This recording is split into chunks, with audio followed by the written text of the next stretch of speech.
आज हम relations and functions की रीमास्टर्ड सीरीज स्टार्ट करेंगे। इस सीरीज में मैंने क्लास 11th और 12th के साथ साथ जेईई मेन और एडवांस पे भी ध्यान दिया है। इसमें आपके क्वेश्चंस इजी, मीडियम, हार्ड हर लेवल के रहेंगे। आपके पास सब्जेक्टिव क्वेश्चंस भी रहेंगे, ऑब्जेक्टिव क्वेश्चंस भी रहेंगे। पहले आपको मैं थ्योरी पढ़ाऊंगा, थ्योरी पढ़ाने के बाद उस थ्योरी पे बेस्ड हम क्वेश्चंस करेंगे। आप प्लीज़ थ्योरी को अच्छी तरह से समझिएगा, थ्योरी बहुत इंपॉर्टेंट है। हर वर्ड को समझिएगा क्योंकि आपके सारे क्वेश्चंस उसी पे बेस्ड होने वाले हैं। और अगर आपको मेरे पढ़ाने का तरीका अच्छा लगता है तो प्लीज़ इस चैनल को लाइक, शेयर और सब्सक्राइब ज़रूर कीजिएगा। चलिए हम स्टार्ट करते हैं। What is relation? रिलेशन क्या होती है मैथमेटिक्स में? अ रिलेशन आर, इसको आर से डिनोट करते हैं जनरली हम। From a non empty set A to a non empty set B is a subset of the Cartesian product set A cross B. देखिए, इसमें आपको पहले तो एक बात ही ध्यान रखनी है, रिलेशन पॉसिबल तभी होगी जब आपके पास दोनों तरफ सेट्स कैसे होंगे? Non empty. एम्प्टी सेट आपको नहीं लेना है, फाई नहीं लेना है, क्योंकि रिलेशन बनाने के लिए आपको एक पेयर की ज़रूरत पड़ती है। पेयर में दो लाइव एलिमेंट्स, दो जीवित एलिमेंट्स होना चाहिए।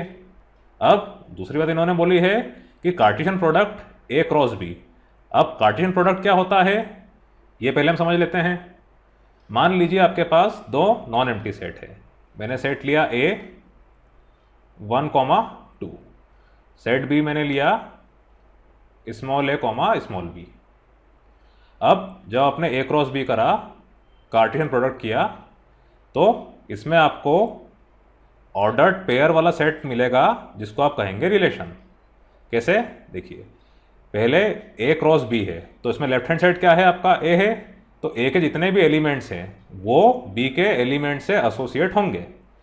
तो इसमें आपको क्या मिलेगा? पेयर 1, ए, 1, बी, देन 2, ए, 2, बी। ठीक। अगर आप बी क्रॉस ए करते तो लेफ्ट हैंड साइड में आपका ए और बी आता, ए 1, ए 2, बी 1, बी 2। ठीक, ये आपका होता है कार्टेशियन प्रोडक्ट। Very easy. मैं आप लोगों को ये भी रिकमेंड करना चाहूँगा कि आप रीमास्टर्ड सीरीज अगर देख रहे हैं तो प्लीज़ आप एनसीईआरटी के सारे क्वेश्चंस जो मेन बुक के हैं वो करके आएँ। एग्जाम्पलर के जो क्वेश्चंस मैंने अपलोड कर रखे हैं उनको देख कर आएँ, तो उसको करने में आपको बहुत मज़ा आएगा। इसमें हालांकि आपका बहुत सारा रिकैप ही है, पर कुछ कुछ क्वेश्चंस जो आपके एडवांस लेवल के रहेंगे उसके लिए आपको बेसिक क्लियर करना ज़रूरी है। अब जैसा कि इन्होंने बोला है कि ये कार्टेशियन प्रोडक्ट आपका जो है इसका सबसेट, तो देखिए आपने रिलेशन डिफाइन किया denoted by R. 1, A ordered pair होता रिलेशन, 1, बी, बस इतना कर दिया आपने। तो देखिए आप, ये जो आर है ये ए क्रॉस बी का सबसेट है। इसको मैंने रोस्टर फॉर्म में लिखा है 1, ए, 1, बी। ये ए क्रॉस बी में आ रहा है, मतलब ये क्या है? सबसेट। अब रिलेशन में 1, ए, 1, बी, 2, ए, 2, बी भी हो सकता है, क्योंकि हर सेट क्या होता है? खुद का subset. Every set is a subset of itself. ठीक। पर हर बार ऐसा हो कि जितने भी एलिमेंट्स आपके कार्टेशियन प्रोडक्ट में आ रहे हो उसकी रिलेशन बने, ये ज़रूरी नहीं है। इसीलिए इन्होंने यहाँ पे सबसेट वर्ड यूज़ किया है। ठीक। तो उसमें आप ध्यान रखिएगा, पहले तो नॉन एम्प्टी सेट, ये दो चीज़ होना चाहिए। उसके बाद कार्टेशियन प्रोडक्ट जो कि आपको मैंने समझा दिया है, उसका सबसेट। ठीक। क्यों? क्योंकि रिलेशन में पूरे के पूरे कार्टेशियन प्रोडक्ट के एलिमेंट्स आए ये ज़रूरी नहीं है, आ भी सकते हैं, ना भी आ सकते हैं। ठीक। फिर हम आगे बढ़ते हैं। इसके बाद ये बोल रहे हैं the set of all first elements in a relation R is called the domain of the relation R, and the set of all second elements called images is also called the range of R. ये तो बहुत ही easy है, आप पढ़ चुके हैं range और domain, फिर भी आपको मैं एक बार और समझा देता हूँ। देखिए, जैसे आपका यहाँ पे जो रिलेशन बना हुआ है, इसमें जैसे आपने ऑर्डर्ड पेयर देखा 1, ए, 1, बी, तो लेफ्ट में जो एलिमेंट आ रहे हैं यहाँ पे 1, ए है, 1, बी है, तो उसका डोमेन क्या होगा? 1, अकॉर्डिंग टू दिस डेफिनेशन। जितने भी फर्स्ट एलिमेंट्स है वो डोमेन की श्रेणी में आते हैं, सेकंड एलिमेंट्स इमेज की। तो यहाँ पे डोमेन क्या हो जाएगा आपका? 1, और इमेजेस या फिर आप कह दीजिए रेंज, ये क्या हो जाएगी? ए कॉमा बी, जो सेकंड एलिमेंट्स है वो रेंज है या इमेजेस। और डोमेन के एलिमेंट्स को हम प्री इमेज भी कहते हैं। अभी आपको आगे फंक्शंस पढ़ाऊंगा, उसमें ये वर्ड यूज़ होगा। अभी आप डोमेन याद रखिए। अब इसमें एक सवाल ये उठता है कि आपने रेंज क्यों कहा, आपने कोडोमेन क्यों नहीं कहा। आपको मैंने अभी बताया कि जब आप रिलेशन बनाते हैं, जैसे मान लीजिए मैं यहाँ पर दो रिलेशन बनाता हूँ। लेफ्ट हैंड साइड में आपके एलिमेंट्स हैं 1 2 3 4, राइट हैंड साइड में है ए बी सी डी और ई। अब आपने 1 को ए से लिंक कर दिया, 2 को बी से, 3 को सी से, 4 को डी से। अब मैपिंग के दौरान आपने क्या करा, ई को छोड़ दिया, तो कोई प्रॉब्लम नहीं है। ये पूरी चीज़ एज अ होल ये क्या थी, आपकी कोडोमेन। और कोडोमेन में वो सारे एलिमेंट्स जो कि डोमेन के एलिमेंट से लिंक्ड हैं, वो आपकी रिलेशन बनाएंगे। मैंने आपको क्या बोला है, रिलेशन में दोनों साइड एलिमेंट्स होना चाहिए। तो ए बी सी डी क्योंकि ये पार्टिसिपेट कर रहे हैं मैपिंग में, इसीलिए ये रेंज होगी। ए बी सी डी इसकी क्या होगी, रेंज होगी इस एग्जांपल के हिसाब से। और डोमेन क्या होगा, 1 2 3 4। तो कोडोमेन क्या होगा, कोडोमेन मतलब वो सारे एलिमेंट्स जो कि राइट हैंड साइड वाले सेट में आ रहे हैं। जो राइट हैंड साइड सेट जो आ रहा है उसके सारे elements gives you your codomain. ठीक, आई होप आपको समझ में आ गया होगा। तो यहां पर आप ध्यान रखिए, रिलेशन में रेंज होती है। क्यों, क्योंकि रिलेशन में वही सारे एलिमेंट्स होते हैं जिनका पेयर बनता है। यहाँ पे ई का पेयर किसी के साथ नहीं बना है, तो ये ई रिलेशन में काउंट नहीं होगा। ठीक, अब इसमें अगर आप मान लीजिए कि आपका जो ई एलिमेंट बच गया था, इसको अगर आप किसी डोमेन के एलिमेंट से लिंक करते हैं, इसकी मैपिंग करते हैं, मान लीजिए मैंने 4 से कर दी, तो यहाँ पर क्या होगा, your codomain is equals to your range. ठीक, सारे एलिमेंट्स आ गए कोडोमेन के, बिल्कुल मुमकिन है ऐसा। तो आपने क्या देखा इस एग्जांपल के हिसाब से, अभी जो आपको मैंने बताया और अभी ये जो मैंने करा इस चेंज के हिसाब से, रेंज डोमेन के इक्वल हो सकता है या फिर उससे छोटा हो सकता है, पर हमेशा कोडोमेन के बराबर हो ये ज़रूरी नहीं है। किसी किसी केस में बराबर हो सकता है, किसी किसी केस में उससे कम हो सकता है। कम इन द सेंस उसके एलिमेंट्स कम हो सकते हैं। तो यहाँ पर क्या हो जाएगा, रेंज कोडोमेन, यहाँ पे डी को मिटा के आप ई और कर दीजिए। ये इसकी रेंज भी हो गई, ये कोडोमेन भी हो गया। ठीक, अभी आगे जाके आप ऑन टू फंक्शंस पढ़ेंगे, 1 1 ऑन टू फंक्शंस, उसमें आपको ये चीज़ काम आएगी। That range is a subset of codomain. अब नेक्स्ट है आपका, if N A is equals to P, N B is equals to Q, then the N A cross B number of elements in the Cartesian product A cross B, इसका मतलब ये is equals to P Q, and the total number of possible relations from the set A to set B is equals to 2 to the power P Q. ये बहुत important result है, इसको आप ध्यान रखिएगा। देखिए, ये चीज़ तो आप जानते हैं, अभी आपने क्वेश्चन किया था, एक एग्जांपल आपको मैंने दिया था, a इज इक्वल्स टू 1 2 है और b is equals to A B है। तो आपने क्या देखा था, अगर आप a क्रॉस b कर रहे थे तो इसमें आपको 1a 1b 2a 2b total elements इस रिलेशन में क्या मिल रहे थे आपको, 4। तो टोटल एलिमेंट्स के लिए आप क्या करते हैं, n और ब्रैकेट में ऐसा लिखते हैं।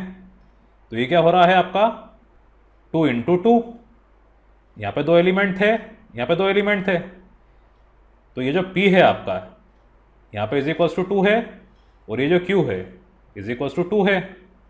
तो 2 इंटू 2 मतलब p into Q is equals to 4। ठीक, ये तो खैर इजी है। यहाँ पे जो इसकी दूसरी चीज़ दे रखी है आपको, total number of possible relations from set A to set B is equals to 2 to the power P Q. इसका मतलब क्या है, 2 टू द पावर 2 इंटू 2 मतलब 2 टू द पावर 4 मतलब 16 तरह के रिलेशंस आप इस कार्टेशियन प्रोडक्ट में से बना सकते हैं। ठीक, देखिए थोड़ा सा आपको एक्सप्लेन करता हूं मैं। पहले मैं लिखता हूं यहाँ पे ए क्रॉस बी। अब यह समझिए 16 तरह के रिलेशन कैसे बनेंगे। हो सकता है आपने रिलेशन R1 बनाया जिसमें आपने सिर्फ 1 कॉमा ए लिया, उसके बाद आपने रिलेशन R2 बनाया जिसमें आपने 1 कॉमा ए 1 कॉमा बी लिया, रिलेशन आपने R3 बनाया जिसमें आपने ओनली 1 कॉमा बी लिया। समझ गए आप बात? इस तरह से आप इन चारों एलिमेंट को आगे पीछे करके इनसे 16 तरह के रिलेशन बना सकते हैं। ये क्वेश्चन पूछा जाता है, कॉम्पिटिटिव एग्जाम में पूछा गया है और बोर्ड एग्जाम से भी पूछा गया है, तो इसका आप ध्यान रखिएगा। असल में ये जो है 16 रिलेशंस, ये इस ए क्रॉस बी के सबसेट हैं। तो इसके टोटल सबसेट कितने हो सकते हैं? इसके जितने एलिमेंट्स हैं वो 2 की पावर में, उनका नंबर काउंट वो 2 की पावर में। ये सेट थ्योरी में पढ़ चुके हैं पावर सेट में। A power set is that which contains all the subsets of a particular set. ठीक, तो इस चीज़ का आप खास तौर से ध्यान रखिएगा, 2 टू द पावर PQ। चलिए, इसके बाद है आपका टाइप्स ऑफ रिलेशंस। इसमें आपकी पहली रिलेशन है एम्प्टी रिलेशन। ये क्या होती है? A relation R in a set A is called empty relation if no element of A is related to any element of A, that is R is equals to phi is a subset of A cross A। अब देखिए, इसमें आपको एक confusion नहीं होना चाहिए कि A आपका एम्प्टी सेट है। A आपका एम्प्टी सेट नहीं है।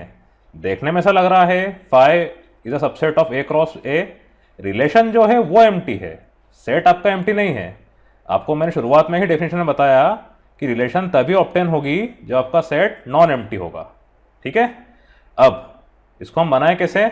आप मान लीजिए आपके पास एक सेट है, for example set A is equals to 1 2 3 4। अब इस सेट पर आपने रिलेशन डिफाइन करी R is equals to x comma Y where x plus Y is equals to 100। अब आप देखिए, आप x की वैल्यू y की वैल्यू कुछ भी रखिए, आपको 100 मिलेगा क्या? हरगिज नहीं, क्योंकि सेट में आपके पास जो एलिमेंट्स हैं उनमें से अगर आप मैक्सिमम एलिमेंट्स को ही प्लस करते हैं, जैसे 3 और 4 4 और 4, तो 4 प्लस 4 भी क्या होता है? 8। आपको कभी भी 100 नहीं मिलेगा। तो ये आपकी क्या होगी रिलेशन? phi। ये होती है आपकी एम्प्टी रिलेशन। ठीक, आप इस बात का ध्यान रखिएगा कि सेट आपको एम्प्टी नहीं लेना है, सेट आपको नॉन एम्प्टी ही लेना है। ठीक, चलिए, इसके बाद है यूनिवर्सल रिलेशन। इसकी डेफिनेशन है a relation R in a set A is called universal relation if each element of A is related to every element of A, that is R is equals to A cross A। ये तो बहुत easy है, empty relation का just उल्टा। इसमें हर element A का खुद से रिलेटेड हो। देखिए कैसे, इसमें हम एग्जांपल लेते हैं, हम लेते हैं सेट A। सेट A आप मान लीजिए स्टूडेंट्स ऑफ क्लास 12th, और इस पर आप बनाइए relation R A comma B is such that weight of A and B is greater than 2 pounds. अब इसमें आप देखिए थोड़ी हंसने वाली बात भी हो गई है। आप खुद जानते हैं कि अगर कोई 12th क्लास का स्टूडेंट है, उसका वेट 2 पाउंड से ज़्यादा होगा ही सही, ये हर जगह है। आप A एंड B ले रहे हैं, कोई से भी 2 स्टूडेंट ले रहे हैं पूरी क्लास में से, तो उन 2 स्टूडेंट्स का वेट 2 पाउंड से ज़्यादा ही होगा। It is a universal fact. ठीक है, तो इस तरह की रिलेशन आपकी होती है यूनिवर्सल रिलेशन। वैसे एम्प्टी रिलेशन यूनिवर्सल रिलेशन ये ट्रिवियल है, इतनी काम नहीं आती है, बट मेरा काम था बताना आपको मालूम होना चाहिए अच्छे से क्या होता है, इसीलिए मैंने बता दिया। और भी एग्जांपल इसके आप दे सकते हैं जो आपके दिमाग में आए, बट ये इतना काम नहीं आता है। Next, inverse relation. ये क्या होता है? Inverse relation is that in which a set has elements which are inverse pairs of another set. ये बहुत ईजी है, सेट्स में जो एलिमेंट है उनके बदला बदली कर लीजिए। लेफ्ट साइड वाले एलिमेंट राइट साइड में चले जाएं, राइट साइड वाले एलिमेंट्स लेफ्ट साइड में आ जाएं।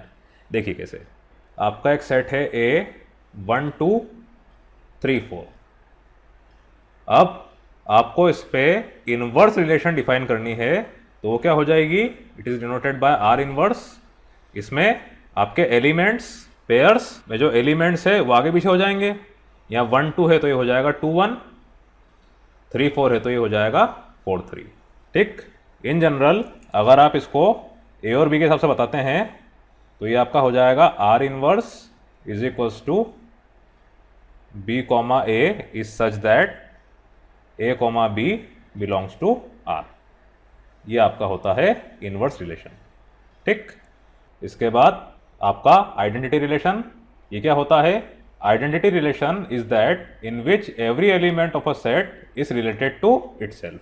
आप कह दीजिए डुप्लीकेट 1 1 2 2 लाइक दिस, जैसा पहला एलिमेंट वैसा दूसरा एलिमेंट, उन दोनों का पेयर। क्योंकि इसका नाम है आइडेंटिटी तो उसको डिनोट करेंगे आई से, तो I A is equals to in general A comma A is such that A belongs to A where A is any set. ठीक, अब देखिए इसका एग्जांपल हम लेते हैं। आप मान लीजिए ए है आपका 1 2 3, तो आइए क्या होगा? Identity relation on A is equals to 1 1 2 2 3 3। Only duplicate elements इसके अंदर आएंगे, इनके अलावा कोई दूसरे एलिमेंट्स इसमें नहीं आ सकते हैं। इस बात का आप खास तौर से ध्यान रखिएगा। 1 है तो 1 ही होगा, 1 के साथ 2 नहीं आएगा, 3 है तो 3 ही होगा, 2 है तो 2 होगा। चलिए, इसके बाद है आपकी रिफ्लेक्सिव, सिमेट्रिक और ट्रांजिटिव रिलेशन। ये बहुत बहुत इंपॉर्टेंट है। इसके ऊपर बेस्ड आपको क्वेश्चंस बोर्ड में भी मिलेंगे और कम्पिटिटिव एग्जाम्स में भी मिलेंगे, तो इनको आप अच्छे से समझिएगा। आपको क्वेश्चंस भी मैं कराऊंगा, इसकी प्रैक्टिस भी आप खूब कीजिएगा। चलिए हम स्टार्ट करते हैं। क्या होता है पहले? Reflexive relation. A relation in a set R is called reflexive if A comma A belongs to R for every A belongs to A। देखिए इसका मतलब क्या है। आपके पास एक सेट दे रखा है, जैसा अभी आपने देखा आइडेंटिटी रिलेशन में, उसमें क्या था? आपके पास ओनली डुप्लीकेट एलिमेंट्स होना चाहिए। रिफ्लेक्सिव रिलेशन में डुप्लीकेट एलिमेंट्स तो होना ही चाहिए, इसके अलावा दूसरे एलिमेंट्स हो तो भी चलेगा। जैसे मान लीजिए मैंने एक सेट बनाया A इज इक्वल्स टू 1 2 3। अब आपको रिलेशन बनाना है जो रिफ्लेक्सिव हो, तो उसमें क्या होना चाहिए? 1 1 2 2 और 3 3। जो आपके सेट के मेन एलिमेंट्स हैं 1 2 3, इनके डुप्लीकेट एलिमेंट्स तो होना ही चाहिए। इसके अलावा आप 1 2 2 1 कुछ भी ऐड करें, इट इज एक्सेप्टेबल। तो ये आपकी होती है reflexive relation. A comma A belongs to R और every A belongs to A. हर एलिमेंट को आपको देखते हुए चलना है, उसका डुप्लीकेट एलिमेंट आपको लेना है। ठीक है, अब ये आइडेंटिटी रिलेशन से कैसे अलग है? आइडेंटिटी रिलेशन में आपके पास ओनली 1 1 2 2 3 3 होना चाहिए। अगर आप 1 2 2 1 कुछ एक्स्ट्रा ऐड कर देते हैं तो वो आइडेंटिटी रिलेशन नहीं कहलाएगा, ये रिफ्लेक्सिव कहलाएगा, बट नॉट आइडेंटिटी। क्यों? क्योंकि इसमें 1 2 और 2 1 आ गया है। यह चीज का आप खास तौर से ध्यान रखिएगा। अब इसमें अगर आपने सेट 1 2 3 लिया है, आप कोई सा भी एक एलिमेंट, उसका डुप्लीकेट एलिमेंट मिस कर देते हैं, जैसे मान लीजिए यहां पे मैंने 3 3 को हटा दिया, तो ये रिलेशन आपकी रिफ्लेक्सिव नहीं कहलाएगी। जितने भी एलिमेंट्स हैं उन सबके डुप्लीकेट एलिमेंट्स होना जरूरी है। ठीक, आई होप आपको समझ में आ गया होगा। आइडेंटिटी में जो आपके एलिमेंट्स हैं उनके डुप्लीकेट एलिमेंट्स होना चाहिए। अगर मैं यहाँ से इसको हटा देता हूँ, ऐसा लिखता हूँ, तो ये it is neither identity nor reflexive. अगर मैंने यहाँ पे 3 3 ऐड कर दिया तो it is identity and reflexive. अगर मैंने यहाँ पे 2 1 ऐड कर दिया तो it is reflexive but not identity. तो हम कंक्लूजन क्या निकाले? Identity relations are always reflexive for a non-void set, for a non-empty set, but the converse need not be always true. That is, every reflexive relation need not be necessarily identity. अब next है आपका symmetric relation. इसमें इन्होंने आपसे क्या बोला है? Relation is symmetric if a1 a2 belongs to R implies that a2 a1 belongs to R for all a1 a2 belongs to A। ये तो बहुत ही ईजी है, आपको सिर्फ और सिर्फ एलिमेंट्स को आगे पीछे करना है, लेफ्ट राइट करना है। अगर आपको लेफ्ट राइट वाले एलिमेंट्स मिल जाते हैं तो वो सिमेट्रिक है। वही चीज़ वापस से मैंने सेट लिया ए, मुझे मिठाना नहीं चाहिए था, चलिए खैर कोई दिक्कत नहीं, वापस कर लेते हैं। ए है आपका 1 2 3। अब आपने एक रिलेशन डिफाइन करी आर 1 2 2 1, बस आपने इतना ही कर दिया। अब क्या ये सिमेट्रिक है? बिल्कुल है। आपने अगर दो एलिमेंट लिए सेट के 1 2, तो इसके उल्टे आगे पीछे वाले एलिमेंट्स भी रिलेशन में होना चाहिए। अगर ऐसा होगा तो ये सिमेट्रिक होगी। 1 2 है तो 2 1 होना चाहिए, A1 A2 है तो A2 A1 होना चाहिए। ठीक। अब अगर इसमें मैंने 2 3 ऐड किया और आपसे बोला कि क्या ये सिमेट्रिक है, नहीं है। 1 2 का 2 1 आपको साथी मिल गया और 2 3 का 3 2 आपको साथी नहीं मिला। ये बात का आप ध्यान रखिए। या तो आप इसको ऐड ही ना कीजिए, लेकिन आपने अगर इसको ऐड किया है तो इसका उल्टा वाला एलिमेंट 3 2 ये भी होना चाहिए। ठीक है, तो ये सिमेट्रिक नहीं होगा। ये सिमेट्रिक कब होगा? जब आप 3 2 को भी इसके अंदर ऐड कर देंगे, या तो फिर इस 2 3 को हटा देंगे। ये सिमेट्रिक है, ये सिमेट्रिक नहीं है, ये सिमेट्रिक है। ठीक है, आगे समझ में आपको? अब क्वेश्चन ऐसा आता है कि आप रिलेशन बताएं कि वो रिफ्लेक्सिव है, सिमेट्रिक है, ट्रांजिटिव है। अब अगर आपसे मैं पूछूं ये रिलेशन किस टाइप की है, अगर आपसे सिर्फ मैं रिफ्लेक्सिव सिमेट्रिक की बात करूं तो रिफ्लेक्सिव है क्या? नहीं है, क्योंकि रिफ्लेक्सिव होने के लिए 1 1 2 2 3 3 तीनों पेयर्स मौजूद होना चाहिए। इनमें से एक भी पेयर नहीं है। अगर आप 1 1 भी ऐड करेंगे तो भी ये रिफ्लेक्सिव नहीं है। 1 1 2 2 3 3 ये तीनों होना चाहिए। अब ये रिफ्लेक्सिव भी है, सिमेट्रिक भी है। इसको मैंने मिटा दिया। अब ये रिफ्लेक्सिव है, सिमेट्रिक नहीं है। 2 3 को मैंने मिटा दिया। अब ये रिफ्लेक्सिव भी है, सिमेट्रिक भी है। ठीक, वेरी इजी। देन इसके बाद ट्रांजिटिव। ट्रांजिटिव में इन्होंने क्या बोला है? A1 A2 A2 A3 अगर प्रेजेंट है, if A1 A2 belongs to R and A2 A3 belongs to R, then A1 A3 belongs to R for all A1 A2 A3 belongs to A। इसका मतलब समझिए आप, इसमें इन्होंने बोला है आपसे कि आपके पास अगर 1 2 है, 2 3 है, तो आपके पास 1 3 होना चाहिए। अगर ऐसा होगा तो जाके ये ट्रांजिटिव होगी। देखिए 1 2 मतलब क्या है आपका? A B, या ऐसा कर लीजिए A1 A2। 2 3 क्या है आपका? A2 A3। अगर ये दोनों प्रेजेंट हैं तो A1 A3 भी प्रेजेंट होना चाहिए। तो देखिए आप, बिल्कुल है, ये A1 और ये A3। इस तरह की रिलेशन आपकी कहलाती है ट्रांजिटिव रिलेशन। अब इसमें एक डाउट उठता है कि क्यों ना हम अगर इसको A1 A2 2 3 से स्टार्ट करें। इसके नीचे मैंने लिख दिया A1 A2। अब यहां पर A2 A3 तो हमें कहीं मिल नहीं रहा है, तो क्या ये ट्रांजिटिव होगी? बिल्कुल होगी।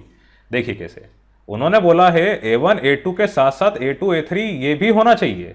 यहां पे A2 A3 आपको कहीं मिल नहीं रहा है। जब आपको ये एलिमेंट मिल ही नहीं रहा है तो it is simple, it is transitive. लेकिन अगर आपको ये मिलता और अगर आपको A1 A3 नहीं मिलता तो ये ट्रांजिटिव नहीं होती। ठीक है, थोड़ा कंफ्यूजिंग आपको लगेगा ये। यहाँ पे A1 A2 आपका क्या है? 2 3, तो A2 A3 में आपके पास 3 1 या 3 2 ये होना जरूरी था, तो जाके फिर ये होता। लेकिन यहाँ पे ना ही आपके पास 3 2 है, ना ही 3 1 है। उसी तरह अगर आप A1 A2 इसको लेते 1 3 को, तो भी आप देखिए आपके पास 3 से स्टार्ट होने वाला एलिमेंट नहीं है। A2 राइट में आया, फिर A2 लेफ्ट में आया, ये हम चाह रहे हैं। अब आप देखिए, इसमें क्या करता हूं मैं? इस 1 3 को हटा देता हूं। अब आपसे अगर मैं बोलूं कि क्या ये ट्रांजिटिव है, तो ये ट्रांजिटिव नहीं है। क्यों? क्योंकि A1 A2 है, A2 A3 है, पर A1 A3 is missing, therefore it is not transitive. ठीक, अगर आप इस 2 3 को हटा दें, अब आपसे मैं पूछूं क्या ये ट्रांजिटिव है? बिल्कुल है, क्योंकि आपके पास A1 A2 है, A2 A3 है ही नहीं। तो आपके पास दो एलिमेंट स्टार्टिंग वाले जो आपको चाहिए रहते हैं वही नहीं है। अगर ये होता तो फिर हम चेक करते हैं A1 A3 के लिए, पर इसमें A2 A3 कहीं पे भी नहीं है। A1 A2 में ही बात खत्म हो गई, तो ये ट्रांजिटिव होगा। ठीक, आप कंफ्यूज ना होइएगा, वेरी इजी है। आपको मैं प्रैक्टिस कराऊंगा तो समझ में अच्छे से आ जाएगा। अभी आप इतना ध्यान रखिए, शुरुआती कंडीशन में आपको क्या क्या लेना है, उसके बाद आपको आगे कैसे बढ़ना है। आगे बढ़ने के लिए आपके पास शुरुआती कंडीशन के हिसाब से जो एलिमेंट्स बाद में आएंगे वो मिलते हैं या नहीं, ये देखते हुए चलना है। अब एक एग्जांपल में लेता हूं, 1 1 2 2 3 3। ये रिलेशन क्या है, रिफ्लेक्सिव है, सिमेट्रिक है, ट्रांजिटिव है। ये रिलेशन तीनों है। क्यों? रिफ्लेक्सिव तो समझ गए, 1 1 2 2 3 3 डुप्लीकेट एलिमेंट्स, इवन ये आइडेंटिटी रिलेशन भी है। अब सिमेट्रिक की बात करिए तो 1 1 का उल्टा 1 1 ही होगा, 2 2 का उल्टा 2 2 होगा, 3 3 का उल्टा 3 3 होगा। अब ट्रांजिटिव की आप बात करें तो A1 A2, तो आप देखिए 1 1, इसके बाद कोई एलिमेंट है क्या? मान लीजिए, चलो एक एलिमेंट में और ऐड कर देता हूं, 1 1, ये है आपका A1 A2, मैंने ऐड कर दिया 1 2, A2 A3। अब सबसे आसान काम आपके लिए क्या हो गया, यहाँ पे 1 1 था, 1 2 था, तो 1 1 1 2 और 1 2 एक बार और मिल जाएगा आपको। इसको आप A1 A3 भी कर दीजिए, कोई दिक्कत नहीं है, ये दोनों सेम ही रहेंगे। तो अगर आप इसमें 1 2 भी ऐड करते हैं तो भी ये ट्रांजिटिव रिलेशन होगा। अब इसको आप इससे चेक कर लीजिए, आप मान लीजिए 1 2 को A1 A2, तो A1 A2, यहाँ पे 1 2 आ रहा है, तो A2 A3 मान लीजिए 2 2 हो गया। अब A1 A3 अगेन 1 2, तो ये ट्रांजिटिव है, ठीक। तो उसको आप हटा भी दीजिए तो भी ट्रांजिटिव है, एक आध एलिमेंट और आप ऐड कर देंगे तो भी ट्रांजिटिव होगा। तो इस तरह की रिलेशन ये चारों तरह की है आपकी, identity, reflexive, symmetric, transitive. Identity तो खैर इतना आपको आएगा नहीं, वो एक रिफ्लेक्सिव का ही पार्ट है, उसका छोटा वर्जन है। आपको इन तीन से ही काम पढ़ना है, रिफ्लेक्सिव, सिमेट्रिक, ट्रांजिटिव। अब इसका एक लास्ट पार्ट, ऐसी रिलेशन जो कि रिफ्लेक्सिव, सिमेट्रिक, ट्रांजिटिव तीनों हो, उसको आप क्या बोलेंगे? उसको आप कहते हैं इक्विवेलेंस रिलेशन। वो रिलेशन जो कि रिफ्लेक्सिव, सिमेट्रिक, ट्रांजिटिव तीनों होती है। If R is reflexive, symmetric and transitive, then it is an equivalence relation. इसके ऊपर बेस्ड पे क्वेश्चंस आएंगे, check whether the relation R is equivalence or not, ठीक। अब हम इसके क्वेश्चन स्टार्ट करेंगे। मैं चाहता हूं आप इन क्वेश्चंस को अच्छे से नोट करें, इनको अच्छे से समझें। कोई डाउट होता है तो प्लीज़ कमेंट सेक्शन में पूछें, आपके कमेंट्स को बिल्कुल एंटरटेन करा जाएगा। चलिए हम स्टार्ट करते हैं हमारे क्वेश्चन से। चलिए आपका पहला क्वेश्चन है, let A is equals to 0 1 2 3 and define a relation R on A as follows. R is equals to 0 0 0 1 0 3 1 0 1 1 2 2 3 0 3 3। Is R reflexive, symmetric और ट्रांजिटिव? इन तीनों में से क्या है ये आपको बताना है, कि ये तीनों ही है ये आपको बताना है, ठीक है। इसको हम देख लेते हैं। आप देखिए, पहले हम चेक करते हैं रिफ्लेक्सिव के लिए। इसके लिए कंडीशन क्या होना चाहिए? जो भी एलिमेंट्स आपके सेट में आ रहे हैं उनके डुप्लीकेट एलिमेंट्स प्रेजेंट होना चाहिए। जैसा कि आप देख पा रहे हैं यहाँ पे 0 0 प्रेजेंट है, 1 1 प्रेजेंट है, 2 2 प्रेजेंट है, 3 3 प्रेजेंट है। So here we have A comma A belongs to R, simple सा logic, therefore it is reflexive। Then symmetric है कि नहीं ये हम देख लेते हैं। इसकी कंडीशन क्या है? हर एलिमेंट का सिमेट्रिक एलिमेंट जो राइट में है वो लेफ्ट में आ जाए, जो लेफ्ट में है वो राइट में आ जाए, आप जानते हैं।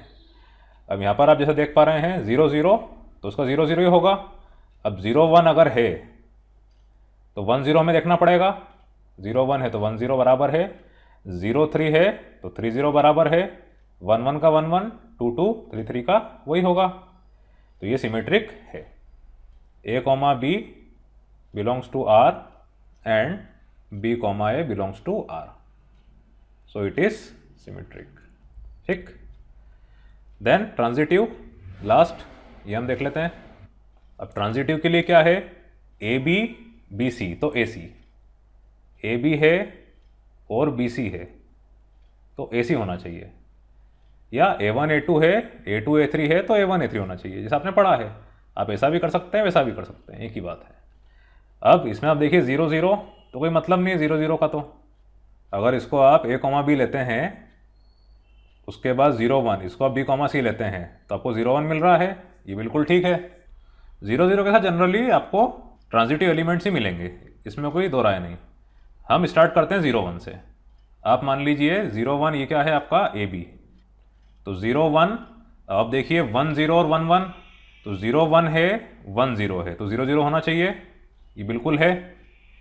उसके बाद 0 1 है 1 1 है तो 0 1 ये है ही सही, फिर हम आते हैं 0 3 पे, तो 0 3 है तो उसके साथ 3 वाले होना चाहिए एलिमेंट्स, तो 0 3 है 3 0 है तो 0 0 होना चाहिए, ये बराबर है। फिर 0 3 है 3 3 है तो 0 3 होना चाहिए, ये भी बराबर है। तो 0 0 0 1 0 3 में आपने चेक कर लिया। फिर आपने देखा 1 0 में, तो 1 0 के बाद आप क्या देखेंगे, 0 वाला एलिमेंट, तो 1 0 है 0 0 है तो 1 0 होगा, 1 0 है 0 1 है तो 1 1 होगा, ये बराबर है।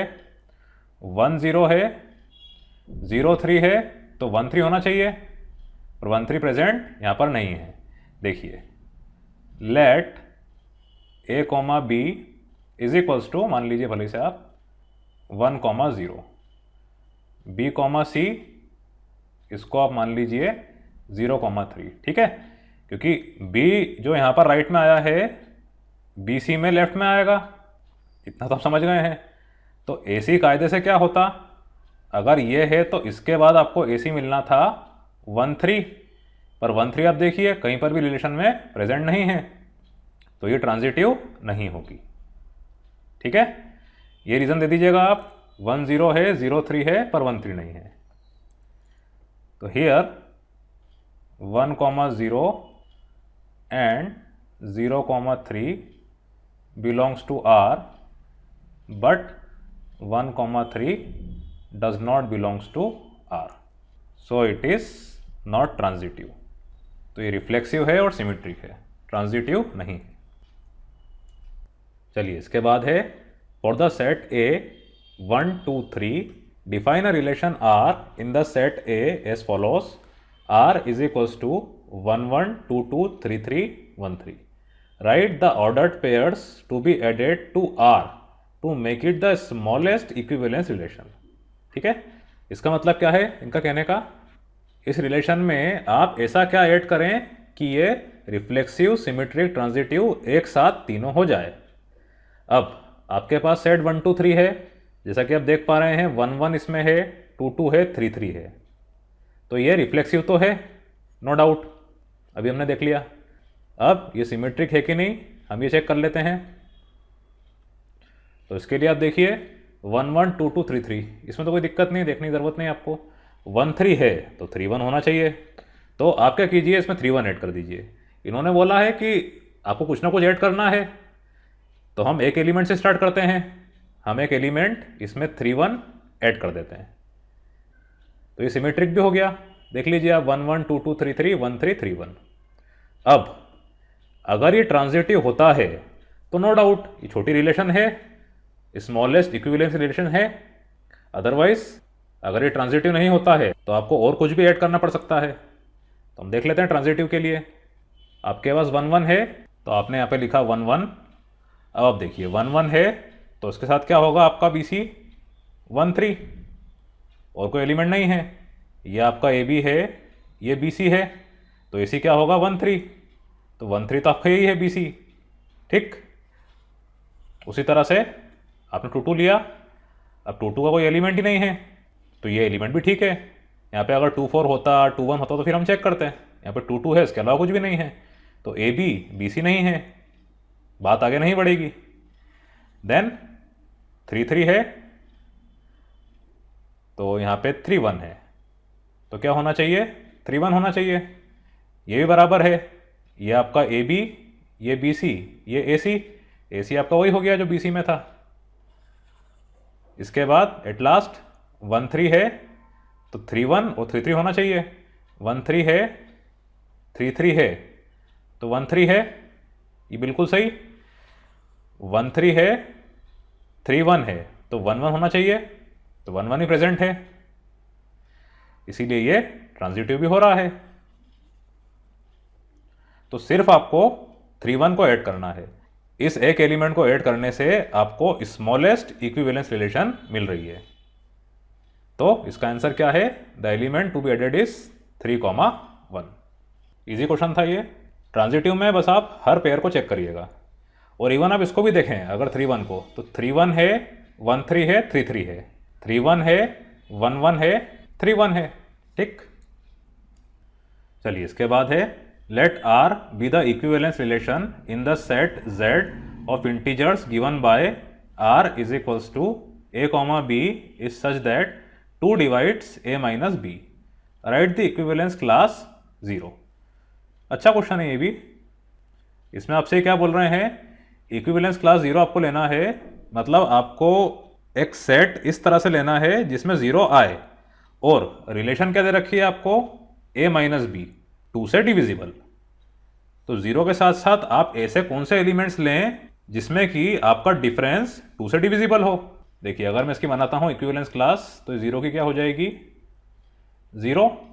अब 2 से डिविजिबल, ऑब्वियसली इवन इंटीजर कुछ आपके पास होना चाहिए। अगर मैंने यहां पर लिया 2, तो आप देखिए 2 माइनस 0, 0 माइनस 2, ये दोनों क्या है 2 से डिविजिबल हैं।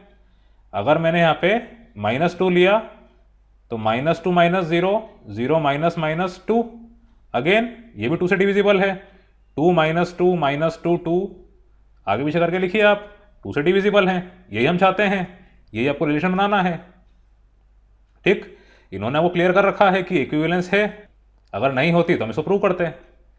तो यहाँ पे प्लस माइनस दोनों आ रहा है, तो ये हो जाएगा प्लस माइनस ऑफ 2। उसके बाद दूसरा इवन नंबर क्या हो जाएगा आपका 4, प्लस माइनस ऑफ 4। 4 या 2 को ले लीजिए, 2 या 0 को ले लीजिए, 4 या 0 को ले लीजिए, इनका डिफरेंस हमेशा आपको एक इवन नंबर देगा जो कि 2 से डिविजिबल होगा। उसी तरह से plus minus 6 and so on, ये आपकी इक्विवेलेंस क्लास बन जाएगी 0 की। ये इसका आंसर है। बहुत ही सिंपल क्वेश्चन था। चलिए इसके बाद है, let T be the set of all triangles in a plane with R a relation in T given by R is equals to t1 comma t2 is such that t1 is congruent to t2, show that r is an equivalence relation. ये तो बहुत ही simple question है। आपको relation दी है triangle 1 congruent to triangle 2। अब reflexive तो ये होगी सही, देख लीजिए कैसे। रिफ्लेक्सिव के लिए मैंने t1 और t1 बिलोंग्स टू r किया, तो obviously t1 is congruent to itself, t1 is congruent to t1, every triangle is congruent to itself. अब अगर मैंने t1 comma t2 belongs to r किया, तो इससे मुझे क्या मिलेगा, t1 is congruent to t2। इससे आपको क्या मिलेगा, t2 is congruent to t1। बात एक ही है, t1 कॉन्ग्रुएंट टू t2 है, t2 कॉन्ग्रुएंट टू t1 है। इससे आपको मिल जाएगा t2 comma t1 belongs to r। तो यहां से आपकी रिलेशन रिफ्लेक्सिव हो गई और सिमेट्रिक हो गई। ठीक, वेरी इजी, इसको आप नोट कर लीजिएगा। तरीका बिल्कुल ऐसे होना चाहिए, t1 comma t2 belongs to r। आपने 2 ट्रायंगल लिए, वो रिलेशन r को बिलोंग कर रहे हैं। इस रिलेशन के तहत इन्होंने बोलना चाहा है t1 is congruent to t2। अगर t1 कॉन्ग्रुएंट टू t2 है, तो t2 is congruent to t1 होगा।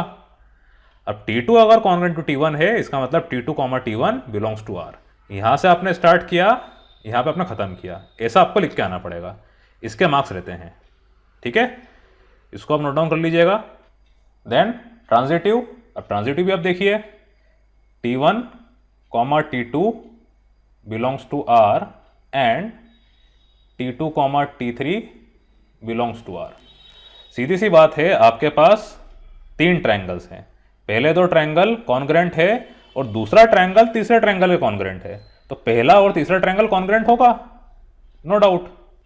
तो इससे आपको क्या मिला, t1 is congruent to t2, मैंने कॉन्ग्रुएंसी का साइन लगा दिया, and t2 is congruent to t3। This implies t1 is congruent to t3। This implies t1 comma t3 belongs to r। इसीलिए ये ट्रांजिटिव भी होगा। So r is an equivalence relation, तीनों है इसलिए इक्विवेलेंस, हेंस प्रूव। चलिए इसके बाद है, let L be the set of all lines in a plane and R be the relation in L defined as R is equals to L1 comma L2 where L1 is perpendicular to L2, show that R is symmetric but neither reflexive not transitive. ठीक है, इसको हम देख लेते हैं। ये भी easy question है। आपको दे रखा है 2 लाइन जो कि एक दूसरे के परपेंडिकुलर है। दो लाइन परपेंडिकुलर होती है तो इस तरह से होती है, ये आपने देखा ही है। अब यहाँ पे ये रिफ्लेक्सिव नहीं है, पहले हम ये देख लेते हैं क्यों नहीं है। आपने L1 L1 belongs to R किया, तो इससे आपको क्या मिला, L1 is perpendicular to L1। ये पॉसिबल है क्या, नहीं है। A line can not be perpendicular to itself, तो it is not reflexive as a line can not be perpendicular to itself. Then symmetric, इसके लिए हम देख लेते हैं। इसमें आपने L1 L2 लिया बिलोंग्स टू R, तो इससे आपको क्या मिला, L1 is perpendicular to L2। इससे आपको क्या मिल जाएगा, L2 is perpendicular to L1, आगे पीछे करके लिखें आप। इससे आपको क्या मिल जाएगा, L2 L1 belongs to R। ठीक है, आपके पास दो लाइन है, दोनों एक दूसरे परपेंडिकुलर हैं, आगे पीछे करके लिखिए। AB is perpendicular to CD, CD is perpendicular to AB, same चीज है, तो इट इज सिमेट्रिक। इसके बाद ट्रांजिटिव, इसमें आपने दो पेयर लिए, L1 L2 belongs to R and L2 L3 belongs to R। तो इससे आपको क्या मिला, L1 is perpendicular to L2 and L2 is perpendicular to L3। अगर इसका आप डायग्राम बनाएं तो कैसा बनेगा, ये आपकी लाइन है, मान लीजिए L1, ये आपकी लाइन है, मान लीजिए L2, तो L2 is perpendicular to L1। ठीक है, अब ये L2 क्या है, परपेंडिकुलर टू L3, तो ये ऐसा हो जाएगा L1 perpendicular to L2, L2 perpendicular to L3। पर अब देखिए L1 और L3 पैरेलल हैं, परपेंडिकुलर नहीं होंगे, तो here L1 is not perpendicular to L3, कभी नहीं होगा, so it is not transitive. तो रिफ्लेक्सिव और ट्रांजिटिव नहीं है, सिमेट्रिक जरूर है। ट्रांजिटिव के लिए आप ये डायग्राम बना के आ जाएंगे, तो it is more than sufficient. इसके बाद है, show that the relation R in the set Z of integers given by R is equals to A, B is such that 2 divides A minus B is an equivalence relation. अभी आपने इसके साथ question किया था जिसमें आपको equivalence classes रखी थी। अब यहाँ पर ये इक्विवेलेंस है, ये आपको प्रूव करके बताना है, ये भी इजी है। देखिए हम स्टार्ट करते हैं पहले रिफ्लेक्सिव से, तो यहाँ पे A माइनस बी है तो A माइनस ए हो जाएगा, तो let A belongs to R, this implies A minus A is equals to 0, 0 हर किसी से डिविजिबल है, तो this implies 2 divides A minus A, so it is reflexive. Then symmetric, इसमें आप क्या लीजिए, A, B belongs to R, तो 2 divides A minus B.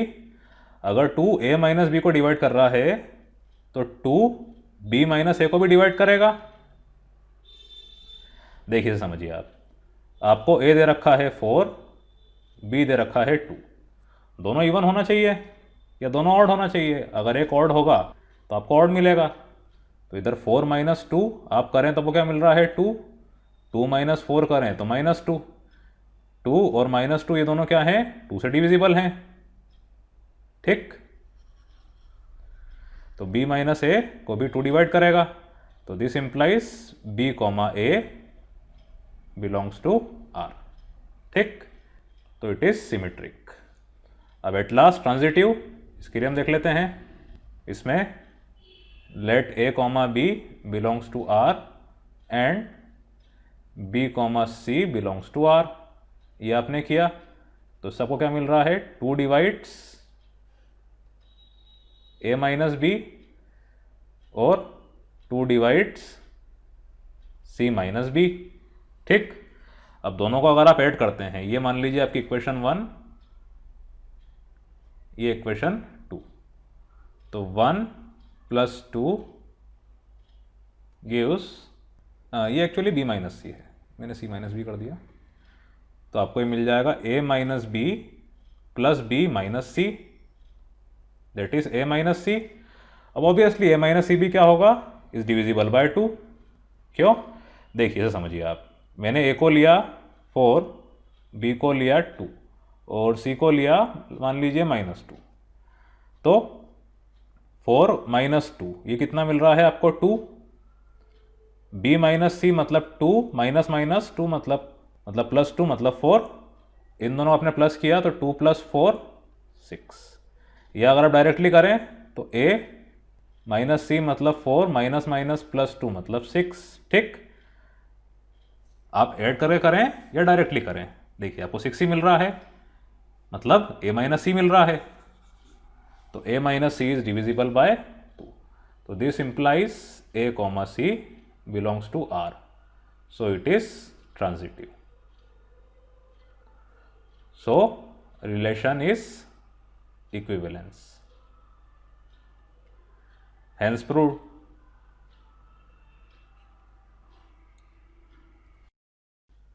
Then next, show that each of the relation R in the set x belongs to z is such that x is greater than equals to 0, less than equals to 12, given by first R is equals to a comma b is such that mod of a minus b is a multiple of 4।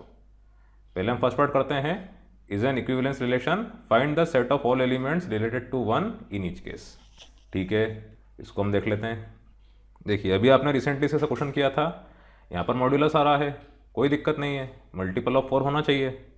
अब पहले आपका जो set ए है इसको आप roster form में लिख लीजिए, ये आपको सेट बिल्डर फॉर्म में दिया है। आपका ए क्या हो जाएगा, 0 के बराबर, उससे बड़ा और इंटीजर होना चाहिए, तो 0 के बराबर मतलब 0, उससे बड़ा 1 2 3 and so on up to 12 तक। यहाँ पर अभी ध्यान रखिएगा z है इंटीजर, रियल नंबर नहीं है, तो ये हो जाएगा 0 1 2 3 and so on up to 12। ये है आपका सेट ए। अब रिलेशन बन रही है सेट ए के हिसाब से, मतलब एलिमेंट जो आप लेंगे वो सेट ए में से लेंगे। तो for any element let us say small A belongs to A, तो पहले आपका रिफ्लेक्सिव के लिए क्या होगा, we have A comma A belongs to R, तो इससे आपको क्या मिल जाएगा, mod of A minus A, ये होता है 0, 0 सबका मल्टीपल होता है, इज अ मल्टीपल ऑफ 4। ठीक, so it is reflexive. Then symmetric, अब इसके लिए आपको क्या लेना है, ए कॉमा बी, तो A comma B belongs to R, इससे आपको क्या मिल जाएगा, mod of A minus B is a multiple of 4। ठीक, अब आप देखिए इसको आप आगे पीछे करके लिखते हैं तो आपको क्या मिलेगा, mod of B minus A, mod में जो भी आता है वो पॉजिटिव ही होता है, तो it is also a multiple of 4। और अगर आप ना भी करते तो नेगेटिव कुछ आता वो मल्टीपल ऑफ 4 होता, पर मोड है तो इससे और अच्छा काम हो गया आपका। अब इससे आपको क्या मिला, B comma A belongs to R, है ना। ए बी को आपको इस सेट में से ही लेना है, आपका जो सेट बना है यहाँ पे 0 1 2 3 से 12 तक, इसमें से ही आपको 2 वैल्यूज लेना है, तो it is symmetric. Then transitive, इसको हम देख लेते हैं, इसमें आपको 2 पेयर लेना पड़ेंगे, तो let A comma B and B comma C belongs to R. ठीक, तो इससे आपको क्या मिल जाएगा, mod of A minus B is a multiple of 4 and mod of B minus C is a multiple of 4। ठीक, अब वही चीज़ हो गई इसके अंदर भी, क्या कि आप इन दोनों को अगर प्लस करेंगे तो आपको मॉड ऑफ ए माइनस सी मिलेगा। देखिए आप ऐसा मान लीजिए, आपके सेट में क्या एलिमेंट्स थे, 0 से लेकर 12 तक, तो ए को मैं मान लेता हूँ 0, बी को मान लेता हूँ 4, सी को मान लेता हूँ 8। ठीक, अब आप देखिए mod of A minus B क्या होगा आपका, 0 माइनस 4 मतलब 4, उसके बाद मॉड ऑफ बी माइनस सी क्या होगा आपका, 4 माइनस 8 4। अब इन दोनों को जब आप प्लस करेंगे तो आपको क्या मिल जाएगा, 8, और आपका 8 क्या है, mod of A minus C, 0 minus 8। ठीक है, तो this implies A minus B is a multiple of 4 and b minus C is a multiple of 4, है ना। आप मोड हटाएंगे तो भी मल्टीपल ऑफ 4 ही आपको मिलेगा। नेगेटिव साइन किसी में जो आता है वो एज इट इज़ रहेगा, पर डिविजिबल बाय 4 होगा। जैसे आपने भी देखा था -4 आया था मोड के अंदर, अगर आप मोड हटा देते हैं तो -4 बच रहा है जो कि डिविजिबल बाय 4 है। अब इन दोनों को आपने ऐड किया, एडिंग दिस टू आपको क्या मिल रहा है, this implies a minus C is a multiple of 4। अब a माइनस सी अगर मल्टीपल ऑफ 4 है तो obviously mod of a minus C भी मल्टीपल ऑफ 4 होगा। तो this implies mod of a minus C is a multiple of 4। At last a comma C belongs to r। इस तरीके से आपको लिखकर आना पड़ेगा। ठीक, ये क्वेश्चन आता भी है, एग्जाम में पूछा भी गया है, बोर्ड एग्जाम में 6 मार्क्स में। तो आपको स्टेप बाय स्टेप इस तरह से इसको लिखना है। स्टार्टिंग में आपको a comma B comma C belongs to r करना है, इससे जो रिजल्ट आ रहा है वो लिखना है। इस रिजल्ट को सॉल्व करके आपको a minus C is a multiple of 4 लाना है। अगर a माइनस सी है तो mod of a minus C भी मल्टीपल होगा, अगर mod of a minus C है तो a comma C belongs to r होगा। बिल्कुल एज इट इज आप लिख के आइएगा। This implies r is transitive. ठीक, तो रिफ्लेक्सिव भी है, सिमेट्रिक भी है, ट्रांजिटिव भी है। तो this implies r is equivalence relation, hence proved. ये आपका इस क्वेश्चन का फर्स्ट पार्ट था। अब सेकंड पार्ट में आपसे ये क्या बोल रहे हैं, find the set of all elements related to 1 in each case. 1 से रिलेटेड जितने भी एलिमेंट्स हैं वो आपको बताना है। ये तो बहुत ईजी है, आपको 1 लेना पड़ेगा और इसके बाद 0 से लेके 12 तक में जितने भी एलिमेंट्स आ रहे हैं वो आपको देखने पड़ेंगे। 0 तो आने से रहा, 1 आपने ले लिया। अब देखिए मल्टीपल ऑफ 4 करने के लिए आपको 1 के साथ या तो 5 लेना पड़ेगा या तो 9 लेना पड़ेगा, क्योंकि आपको 4 8 ऐसा कुछ चाहिए। तो ओनली 2 एलिमेंट्स ही आ रहे हैं, 5 और 9। ठीक, इतना आप समझ गए। तो इसमें आप लिखिए, now in set A elements which are related to 1 will be given by 1, 5, 9। ठीक, कैसे, आपने मोड ऑफ 1 माइनस 1 किया, ये 0 आया मल्टीपल ऑफ 4। उसके बाद आपने मोड ऑफ 5 माइनस 1 किया, 1 माइनस 5 किया, 4 आया, again multiple of 4। Mode of 9 minus 1 किया, 8 आया, मल्टीपल ऑफ 4। ठीक, तो इस तरह से आपका इस पार्ट का आंसर होगा 1, 5, 9। चलिए अब हम इसका सेकंड पार्ट कर लेते हैं। इसमें आपसे क्या बोल रहे हैं, r is equals to a comma B is such that a is equals to B. ये तो बहुत ही ईजी है, शुरुआत आपको ऐसी करनी है। अब हम अगर रिफ्लेक्सिव के लिए देखें तो let a comma a belongs to r, इससे आपको क्या मिल जाएगा, a is equals to a के इक्वल ही होता है, नो डाउट। तो ये क्या होगा, reflexive. Then symmetric, let a comma B belongs to r, इससे आपको क्या मिल जाएगा, a is equals to B. अब a is equals to B है तो b is equals to a है, ये तो आप जानते ही हैं। तो इससे आपको क्या मिल जाएगा, b comma a belongs to r। तो r is symmetric. Then transitive, इसमें let a comma b and b comma c belongs to r। तो इससे आपको क्या मिल रहा है, a is equals to b and b is equals to c।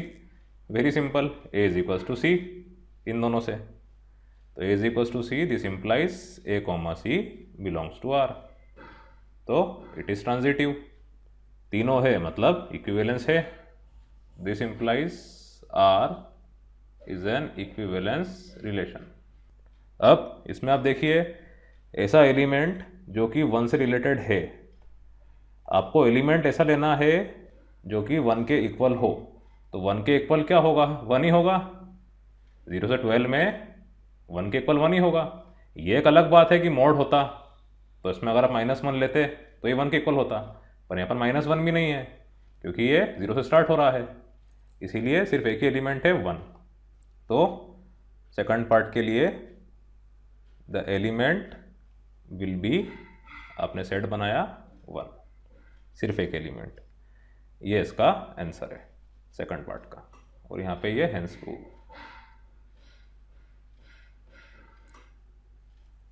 चलिए इसके बाद है let R be a relation on the set A of ordered pairs of positive integers defined by X comma Y related to U comma V if and only if X V is equals to Y U show that R is an equivalence relation. अच्छा question है ये। इसमें आप ये ध्यान रखिए कि पहला एलिमेंट और फोर्थ एलिमेंट इन दोनों का हो रहा है मल्टीप्लिकेशन, सेकंड एलिमेंट और थर्ड एलिमेंट इन दोनों का हो रहा है मल्टीप्लिकेशन, इसीलिए आपको X B is equals to U Y मिल रहा है, ठीक है, या वाई यू मिल रहा है। तो जब आप रिलेशन बनाएंगे रिफ्लेक्सिव, सिमेट्रिक, ट्रांजिटिव, आपको यही वाला लॉजिक फॉलो करना है। अब हम चेक करते हैं रिफ्लेक्सिव के लिए। तो let X comma Y related to X comma Y, यहाँ आप ध्यान रखिएगा आप गलती से भी एक्स कॉमा एक्स ना लिख दीजिएगा। ये पूरा जो पेयर है ये एक एलिमेंट है, ये जो पूरा पेयर है ये एक एलिमेंट है ना, ये ध्यान रखिएगा आप। बहुत सारे बच्चे ये गलती कर जाते हैं कि इसको एक्स कॉमा एक्स लिख देते हैं, ऐसा आप मत कीजिएगा। एक एलिमेंट ऐसा आपको लेना है, या मैं बोलूँ एक पेयर आपको ऐसा लेना है जिसमें दोनों एलिमेंट्स अलग अलग आए। इसको एज अ होल में एलिमेंट बोल रहा हूँ, आप कंफ्यूज मत होइएगा, ये है एक पेयर, पर समझाने के लिए आपको मैं एलिमेंट बोल रहा हूँ। तो X comma Y related to X comma Y where X comma Y it is an element of set A. तो this implies X into Y is equals to Y into X, ये बात एक ही हुई। This implies R is reflexive, ठीक। Then symmetric के लिए दो एलिमेंट लीजिए आप। Now let X comma Y related to U comma V, जब क्वेश्चन में दिया है, this implies X V is equals to Y U. इसको आपने आगे पीछे करके लिखा तो ये क्या हो जाएगा, U Y is equals to V X. अगर ऐसा है तो इससे आपको क्या मिल जाएगा, U comma V related to X comma Y. बस लिखने का तरीका आपको याद रखना है, एक्स वाई है यू वी है, यहाँ पर आप गलती से भी एक्स वाई और एक्स वाई ना ले लीजिएगा। उसके बाद ट्रांजिटिव, हाँ यहाँ पे मैं लिख भी देता हूँ एक बार सबके लिए। ये आपका था रिफ्लेक्सिव चेक, ये है आपका सिमेट्रिक चेक, और इसके बाद ट्रांजिटिव। अब इसमें आपको दो एलिमेंट लेने हैं।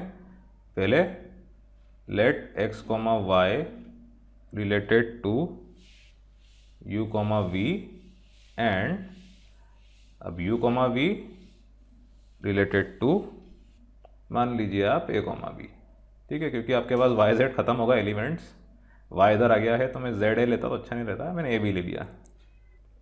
अब थोड़ा आप ध्यान दीजिएगा, देखिए आपको क्या लेकर आना है, X comma Y related to A comma B, है ना। आप ये देखिए यहाँ लिख देता हूँ मैं टारगेट, आपको कन्फ्यूजन ना हो। आपको लाना है X comma Y related to A comma B, मतलब X B is equals to A Y, ये आप चाहते हैं, है ना। यहाँ आप लिख के रख लीजिएगा रफ में। अब आप ये कैसे लेकर आएंगे, इससे आपको क्या मिल रहा है, X B is equals to U Y and U B is equals to V A. अब इस v को ऐसे आपको हटाना है, आपका मेन एम ये है, इस u को आपको ऐसे हटाना है। आप b नहीं चाहते हैं और u नहीं चाहते हैं, ठीक है, इतना आप समझ गए हैं। अब आप ये कैसे करेंगे, मान लीजिए इसमें मैंने मल्टीप्लाई किया b बाय v, क्यों, क्योंकि v अपने को हटाना है, तो आपको इधर भी मल्टीप्लाई करना पड़ेगा U Y into B by V, ठीक। आपको इधर एक्स भी तो मिल गया, पर यहाँ पर देखिए आपको ए वाई मिल रहा है क्या, बिल्कुल आपको मिल जाएगा अगर आप इस चीज़ का यूज़ करेंगे। इधर आपको मिल गया एक्स पी, इधर आप चाह रहे थे ए वाई, तो वाई को अलग किया आपने, यहाँ आपको मिल रहा है यू बी बाय वी। तो यू बी बाय वी ये आपका क्या हो रहा है, ए, वेरी सिंपल। वी को आपने नीचे भेज दिया तो आपको ये क्या मिल गया, वाई ए, ठीक, यही आप चाह रहे थे।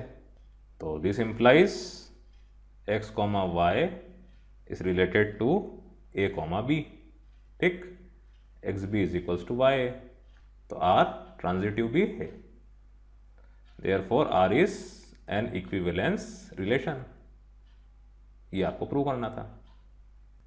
Hence proved. ठीक, ट्रांजिटिव का आप खास तौर से ध्यान रखिएगा। पहले आप क्या कीजिएगा, आपको लेकर के आना है उसको एज अ टारगेट एक रफ वर्क में लिख लीजिए। आपने देखा मुझे एक्स बी और ए वाई चाहिए, यहाँ पर आ रहा था वी, तो वी को कैसे हटाया जाए, बी बाय वी, क्योंकि वी और वी कैंसिल हो जाएंगे, बी बचेगा, तो ऑटोमेटिकली ये वाला कैंसिल आउट होके आपको वाई ए दे देगा। रिलेशंस आपके फेवर में ही बनेगी अगर आपने सही लिखा है तो। ठीक, इसके बाद है in the set of natural numbers and define a relation R as follows for all n comma m belongs to n natural number and related to m if on division by 5 each of the integers and m leaves the remainder that is less than 5, one of the numbers 0 1 2 3 and 4। आपका reminder जो आए वो या तो 0 हो या 1 हो 2 हो 3 हो या 4 हो। अगर ऐसा है तो show that R is equivalence relation. Also obtain the pair wise disjoint subsets determined by R। बहुत ही अच्छा क्वेश्चन है ये। इसमें पहले आप क्या कीजिए, पेयर वाइज डिसजॉइंट सबसेट्स बना लीजिए। कैसे बनाएंगे आप, आपको नेचुरल नंबर लेना है और उससे आपको ऐसा सेट बनाना है जिसमें रिमाइंडर या तो 0 आए या तो 1 या तो 2 या तो 3 या लास्टली 4। तो देखिए अगर मैंने एक सेट बनाया, मान लीजिए A0, 5 10 15 20 एंड सो ऑन। ठीक है, नेचुरल नंबर है तो आपको 0 नहीं लेना है, 0 से बड़ा ही लेना है, 1 से स्टार्ट करना है। तो मैंने 5 से स्टार्ट किया। अब आप देखिए इस सेट को अगर आप 5 से डिवाइड करते हैं, इस सेट पे अगर आप रिलेशन बनाते हैं तो आपका रिमाइंडर क्या आएगा, 0। पर रिलेशन क्या है, ऐसी नहीं है कि जिसमें 0 आए, हो सकता है 0 आए, हो सकता है 1 आए, 2 आए, 3 आए या 4 आए। तो आपको इसको छोड़ के एक सेट और बनाना पड़ेगा जिसमें रिमाइंडर 1 आए। तो वो सेट क्या हो जाएगा, मान लीजिए मैंने लिया A1 1 6 11 16 एंड सो ऑन। अब इसमें आप देखिए यहाँ पर मैं 1 ले सकता था, आप गलती से भी यहाँ पर 0 ना ले लीजिएगा। क्यों, क्योंकि आपको नेचुरल नंबर के हिसाब से रिलेशन बनाना है। तो मैंने यहाँ पे 1 लिया। अगर आप इसको 5 से डिवाइड कर रहे हैं तो रिमाइंडर 1 ही आ रहा है। 1 इज नॉट डिविजिबल बाय 5, आपको डेसिमल मिलता। तो 1 by 5 will give you remainder 1, 6 by 5 again remainder 1, 11 by 5 remainder 1। ठीक, अब ये दोनों सेट क्या है, डिसजॉइंट, इसके एलिमेंट्स अलग हैं, इसके अलग हैं। उसी तरह से रिमाइंडर 2 वाला सेट A2 ये आपने बनाया, तो ये क्या हो जाएगा, 2 7 12 17 एंड सो ऑन, रिमाइंडर 2 बचेगा। फिर A3 आपने बनाया, ये हो जाएगा 3 8 13 18 and so on. At last A4 आपने बनाया, तो ये हो जाएगा 4 9 14 एंड सो ऑन। ठीक है, आप समझ गए। अब इन चारों सेट में से आपका रिलेशन निकल रहा है और ये चारों सेट क्या है, आपके डिसजॉइंट सेट। ठीक, इन सबको मिलाने पे आपको क्या मिल रहा है, नेचुरल नंबर। देख लीजिए आप 1 2 3 4 5 6 इन सबको मिलाएंगे तो आप नेचुरल नंबर आपको कैपिटल N मिल जाएगा। ठीक, मिलाएंगे कैसे आप, इनका यूनियन लेके। तो here for this A0 union A1 union A2 union A3 union A4 is equals to your natural number. ठीक है, सारे नेचुरल नंबर आपको मिल रहे हैं। और अगर इसको आप जैसे सिग्मा के वे में लिखते थे, यूनियन के वे में लिखें तो ये बड़ा सा U I is equals to 0 to 4 AI। ठीक, A0 union A1 up to 4 तक, ऐसा भी आप कर सकते हैं। तो ये आपका बन गया पेयर वाइज डिसजॉइंट सेट्स। ठीक, अब रिलेशन जो है वो इक्विवेलेंस हो इस पर, यह हमें बताना है। ठीक, जनरली वैसे आपको फर्स्ट पार्ट रिलेशन वाला पहले करना था, हमने सो कर लिया है, कोई दिक्कत वाली बात नहीं है। आपको बस लैंग्वेज समझ में आना चाहिए। लैंग्वेज इन्होंने बोली थी कि रिमाइंडर लेस देन 5 होना चाहिए, लेस देन 5 में 0 से लेके 4 तक आपके पास नंबर्स आने चाहिए। तो उसके हिसाब से हमने ये सेट्स बना दिए जो कि बिल्कुल सही है। अब इसमें से इन पांचों सेट में से आप कोई सा भी एलिमेंट लेते हैं, कोई सा भी पेयर लेते हैं, तो वो पेयर इस रिलेशन की कंडीशन को सेटिस्फाई करेगा। अगर मैंने मान लीजिए लिया 5 10, तो 10 और 5 दोनों रिमाइंडर आपको कितना देंगे, 0। अगर मैंने लिया 2 7, तो 2 7 दोनों 5 से डिवाइड होने पे 2 रिमाइंडर देंगे। तो इस तरह से हम अब रिफ्लेक्सिव, सिमेट्रिक, ट्रांजिटिव ये देख लेते हैं। तो पहले फॉर रिफ्लेक्सिव, कहीं से भी ले लीजिए आप element. If A belongs to N, या तो आप एन लिख दीजिए या ये पूरा लिख दीजिए। अभी पूरा कौन लिखे, इसीलिए हमने एन लिख दिया, ठीक है। इन पांचों सेट में से कोई सा एक एलिमेंट आपने लिया, तो इससे आपको क्या मिल जाएगा, ए रिलेटेड टू ए। अब मान लीजिए आपने ए को लिया था 5, ठीक है। तो ए रिलेटेड टू ए मतलब 5,5 ऐसा होता। अब आप देखिए 5 और 5 दोनों को आप डिवाइड कर रहे हैं 5 से, तो आपको क्या मिल रहा है, रिमाइंडर 0। ये हम चाह रहे थे। आपने ए को लिया मान लीजिए 12, तो 12 को आपने जब डिवाइड किया 5 से, तो रिमाइंडर कितना बच रहा है, 2। यहाँ पे आपको मिल जाता 12,12। अगेन ये रिलेशन को सेटिस्फाई कर रहा है, ठीक है। ये आपके सेट A2 में से मैंने लिया है। तो इस तरह से आप इसको बोल सकते हैं, it is reflexive as we are getting remainder from the numbers 0 to 4। चलिए उसके बाद सिमेट्रिक, तो इसमें आपने 2 नंबर लिए, A रिलेटेड टू B। ये आपको कैसे मिलता, अगर A, B belongs to N, natural number belong करते, तो इससे आपको क्या मिला, B रिलेटेड टू A, ठीक है। आपने कुछ भी नंबर लिया, मान लीजिए आपने A को ले लिया 5, B को ले लिया 10, तो इसमें आपको रिमाइंडर कितना मिलेगा, 0, ठीक। मतलब ले देके ये आपके N को बिलोंग कर रहे हैं, नेचुरल नंबर बिलोंग कर रहे हैं। तो this implies B, A belongs to natural number. आपको एग्जाम्पल लिख के आने की जरूरत नहीं है, आप डायरेक्टली ऐसे लिख के आ जाएंगे तो भी चलेगा। बस ये ध्यान रखिएगा आप, A, B belongs to N, इससे स्टार्ट हुआ A रिलेटेड टू B, तो B related to A, B, A belongs to N। A, B की कुछ भी वैल्यू लीजिए आप, N के अंदर ही वो लाई करेगी, N के अंदर लाई करेगी, उससे जो रिलेशन की कंडीशन है वो वेरीफाई हो जाएगी। चलिए उसके बाद ट्रांजिटिव। अब इसमें आपको 3 नंबर लेने हैं, A, B, C belongs to N। तो इससे रिलेशन क्या बन रही है आपकी, A related to B and B related to C, ठीक। वही बात हो गई, आपने कोई से भी सेट में से 3 नंबर लिए A, B, C, इसका जो रिमाइंडर बच रहा है वो लेस देन 5 आ रहा है, नो डाउट। तो इससे आपको क्या मिल जाएगा, A रिलेटेड टू C। अभी करके आपको नहीं दिखा रहा हूँ, आप खुद ही कर लीजिएगा। A को 5 ले लीजिए, B को 10 ले लीजिए, C को 15 ले लीजिए, या और कुछ लेना है और कुछ ले लीजिए, पर रिमाइंडर हमेशा आपका 5 से छोटा ही आएगा। तो ये ट्रांजिटिव भी हो गई, ठीक। तो this implies R is an equivalence relation. Reflexive, symmetric, transitive ये तीनों है। इसके ऐसा एक और क्वेश्चन है, let Z be the set of integers and R be the relation defined in Z such that A related to B if A minus B is divisible by 3, then R partitions the set Z into dash pairwise disjoint sets। काफ़ी easy question है।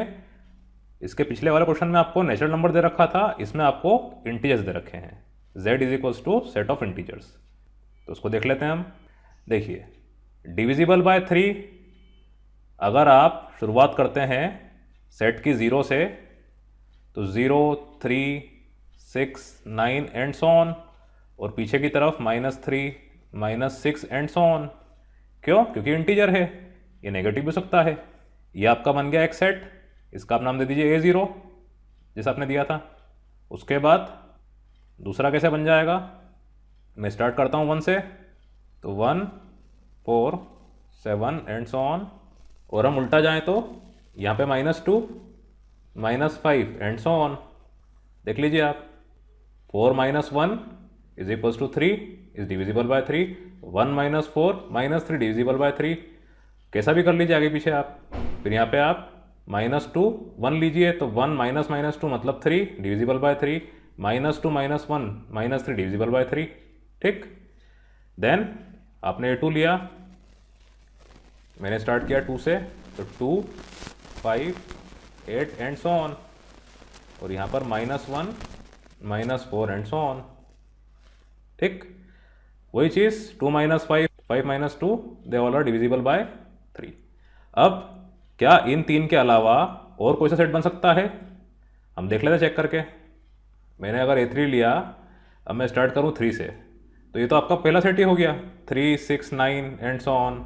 पीछे आप करेंगे तो 0, -3 and so on. तो कुल मिला के आपके पास 3 सेट ऐसे बन सकते हैं जो कि डिसजॉइंट होंगे।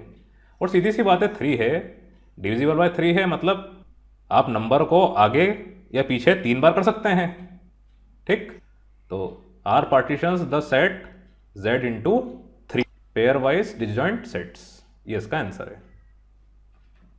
चलिए अब हम कुछ क्वेश्चंस ऑब्जेक्टिव टाइप कर लेते हैं, सब्जेक्टिव हम कर चुके हैं। इसमें पहला क्वेश्चन है आपका, for real numbers x and y define x related to y if and only if x minus Y plus √2 is an irrational number, then the relation r is, आपको बताना है। ठीक है, इसको हम देख लेते हैं। देखिए आपको दिया है x माइनस वाई प्लस √2, क्योंकि ऑब्जेक्टिव टाइप है तो आपको पूरा लिखने की ज़रूरत नहीं है। आप ये समझिए कि अगर हम इसमें रिफ्लेक्सिव चेक करते हैं तो ये क्या होना चाहिए, x रिलेटेड टू x, ये हो गया आपका x माइनस एक्स प्लस √2, तो 0 प्लस √2। ऑब्वियसली ये क्या है, आपका इरेशनल है। अब यहाँ पे ऑप्शन के तहत आपका A सही होना चाहिए। फिर भी आपको समझाने के लिए हम ये भी चेक कर लेते हैं कि ये सिमेट्रिक क्यों नहीं है, ट्रांजिटिव क्यों नहीं है। चलिए हम स्टार्ट करते हैं सिमेट्रिक से। तो सिमेट्रिक में क्या है, एक्स आर वाई, तो ये क्या हो गया x माइनस वाई प्लस √2। अब आप सोचिए कि अगर एक्स आर वाई में मैं x को ले लूँ √2, y को ले लूँ 1, तो आपको क्या मिल जाएगा, √2 माइनस 1 प्लस √2, तो ये रेशनल है, √2 प्लस √2 2√2 माइनस 1। ठीक, √2 और 1 आप ले सकते हैं, x को मैं √2 ले सकता हूँ, y को 1 ले सकता हूँ। क्यों, क्योंकि उन्होंने बोल रखा है फॉर रियल नंबर्स। अब अगर आप y आर x करेंगे तो आपको ये क्या मिल जाएगा, y माइनस एक्स प्लस √2, मतलब 1 माइनस √2 प्लस √2, मतलब कि 1। अब 1 तो आपका रेशनल है, ठीक है, इसीलिए ये सिमेट्रिक नहीं होगा, क्योंकि आपको एक जगह मिल रहा है इरेशनल, एक जगह मिल रहा है रेशनल। सिर्फ रिफ्लेक्सिव के केस में ही ये पॉसिबल है। उसी तरह ट्रांजिटिव आप समझ ही गए हैं, X R Y, Y R X. अब आप क्या कीजिए, ट्रांजिटिव में x को ले लीजिए 1, y को ले लीजिए √2, तो शुरुआत में आपको रेशनल नंबर मिल जाएगा। जब शुरुआत में रेशनल नंबर मिल गया है, बाकी रिजल्ट्स कुछ भी हों उससे कोई फर्क नहीं पड़ता है। उन्होंने बोल रखा है रिलेशन ऐसी बनानी है कि आपको इरेशनल नंबर मिले, ये तभी होगा जब x और y इक्वल होंगे। ठीक, इसीलिए सिमेट्रिक ट्रांजिटिव दोनों में से कुछ नहीं होगा।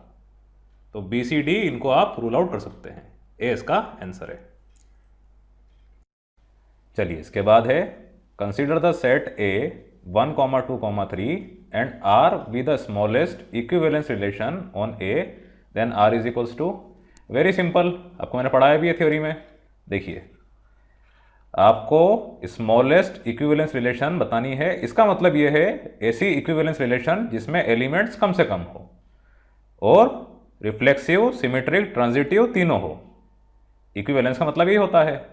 तो आपको मैंने यही एग्जांपल दिया था कि अगर आपका सेट है 1, 2, 3, इस पर अगर आप रिलेशन बनाते हैं R 1, 1, 2, 2, 3, 3 एलिमेंट्स की, तो ये तीनों होगी, रिफ्लेक्सिव भी, सिमेट्रिक भी, ट्रांजिटिव भी।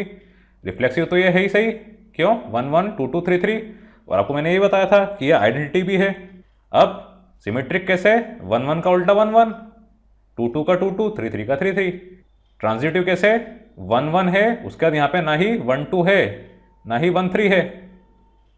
अगर ये होता भी सही तो भी ये ट्रांजिटिव तो होती, सिमेट्रिक भले ही नहीं होती, पर यहाँ पर ये भी नहीं है, इसीलिए रिफ्लेक्सिव, सिमेट्रिक, ट्रांजिटिव तीनों है। तो ये इसका आंसर है।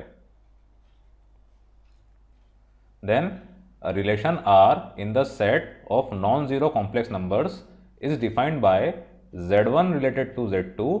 This implies Z1 minus Z2 upon Z1 plus Z2 is real.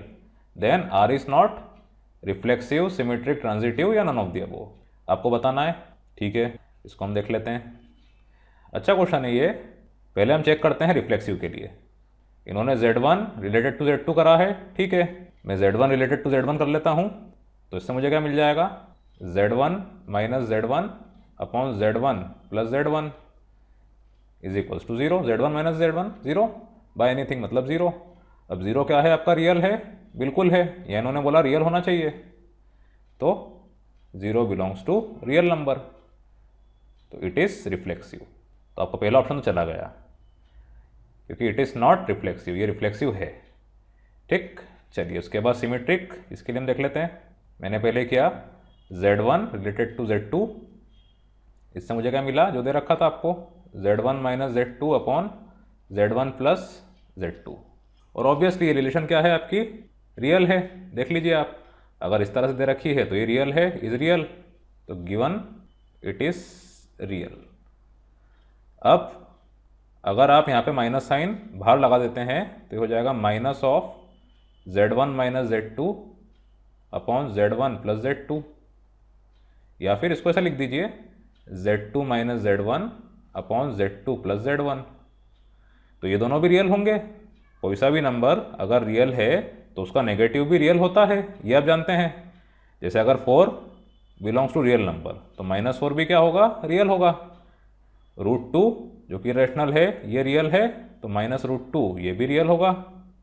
ठीक, इसीलिए ये भी क्या है आपका, रियल है। तो इससे आपको क्या मिल गया, Z2 रिलेटेड टू Z1। ठीक, तो इट इज़ सिमेट्रिक। इवन आपका दूसरा ऑप्शन भी चला गया जो बोल रहे सिमेट्रिक नहीं है। अब हम ट्रांजिटिव के लिए चेक कर लेते हैं। तो Z1 रिलेटेड टू Z2, इससे पहले आपको क्या मिल गया, Z1 minus Z2 upon Z1 plus Z2। ठीक है, अब आप एक काम कीजिए, क्योंकि ट्रांजिटिव में क्या है, Z1 Z2 Z3 भी आएगा। क्यों ना हम ऐसा करें, इन्होंने आपको बोल रखा है कि पूरी चीज़ रियल है, तो इसको हम a प्लस bi इस फॉर्म में लिख दें, तो उससे आपके पास ओनली रियल एलिमेंट्स बचेंगे। ठीक, उसके बाद आपको ट्रांजिटिव फाइंड करने में और आसानी हो जाएगी।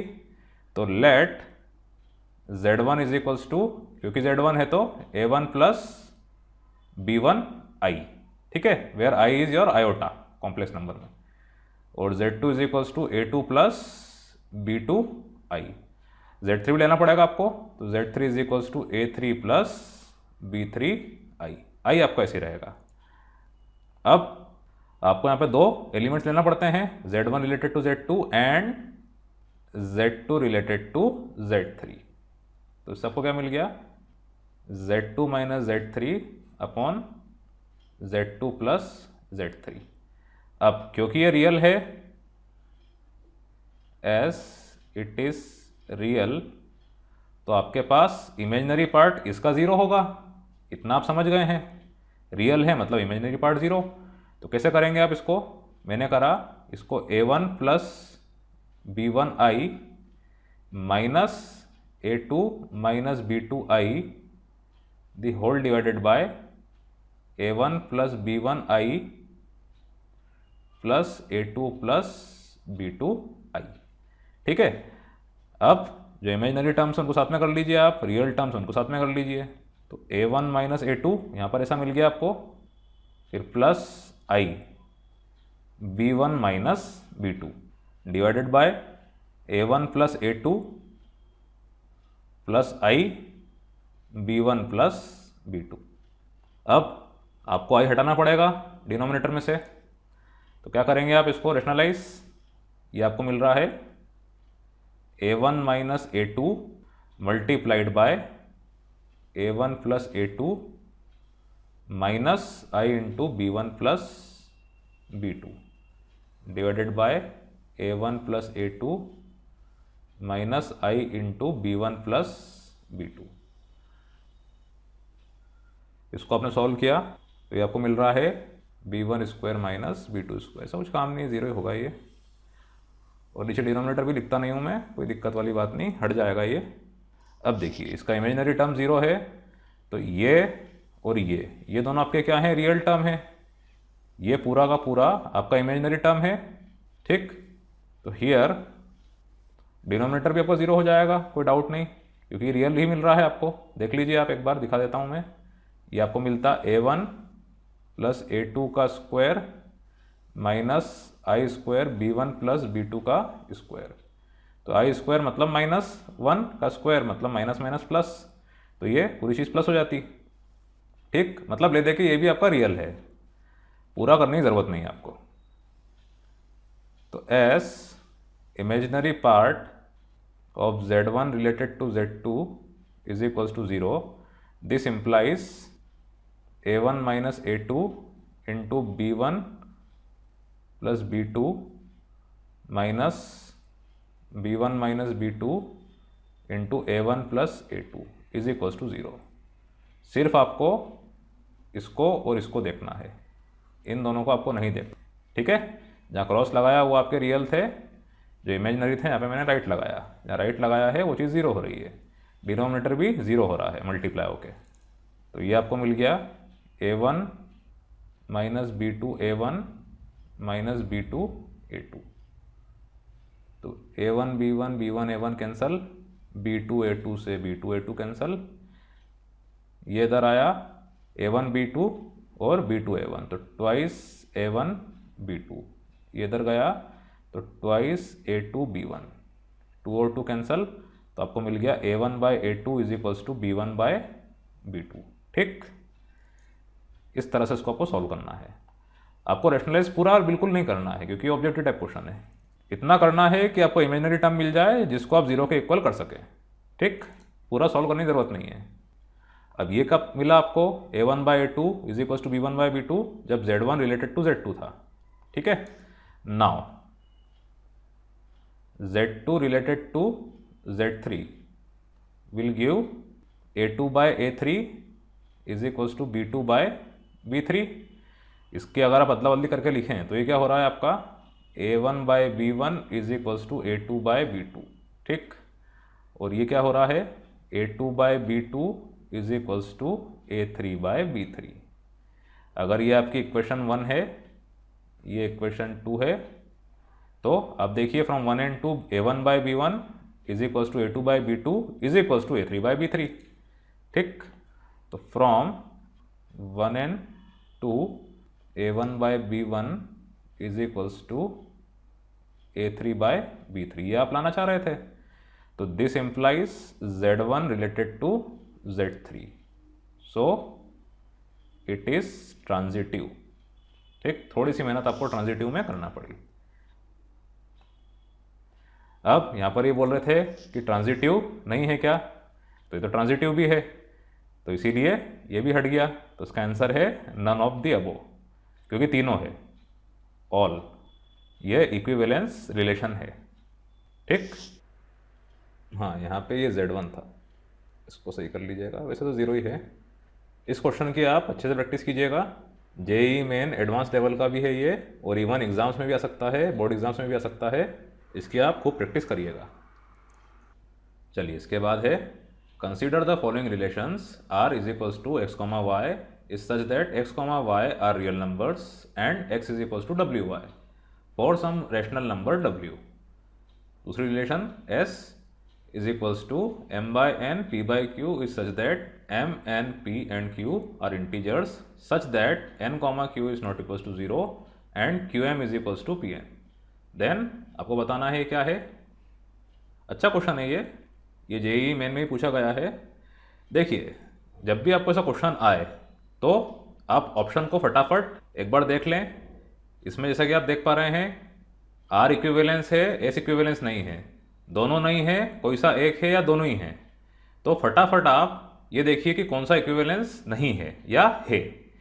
जैसे ही मैंने r को देखा, मैंने क्या देखा, x is equals to W Y, सब भूल जाइए। इक्विवेलेंस मतलब क्या है, रिफ्लेक्सिव सिमेट्रिक ट्रांजिट।